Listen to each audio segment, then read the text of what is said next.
భిక్షాటన చేస్తుందంటే ఈ గవర్నమెంట్ ఎంత భయంకరమైన స్థితిలో ఉన్నదో మీరు అర్థం చేసుకోవాలి. ప్రజలు కూడా ఇట్లా తిరగటం కాదు, ఇల్లు తిరిగి అడగాలి, నువ్వు కూడా అడుకోవాలి అంటే వానికి సిగ్గు వస్తుంది. ఎందుకు రేవంత్ రెడ్డికి తెలంగాణ నేను పాలిస్తానంటే వాళ్ళ కోసం మన దొద్దా ఇది తెలంగాణ ఏమన్నా మన అయ్యదా మన అమ్మదా మన అందరికీ మనం అందరం ఖర్చు చేసి కనీసం హాస్పిటల్ పనిచేసేవాళ్ళు అవుట్ సోర్సింగ్ చేసి మన హాస్పిటల్ ఎట్టుకోవాలి.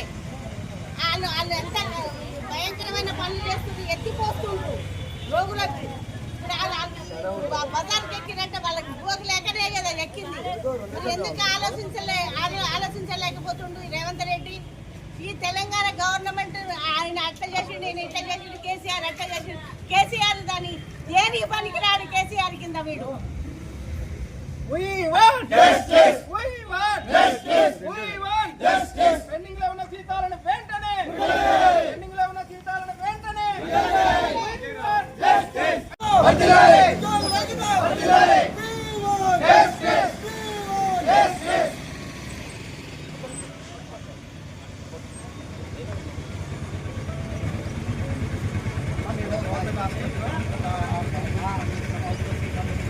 మాకు గత 5 నెలల నుంచి జీతాలు ఇవ్వట్లేదమ్మా.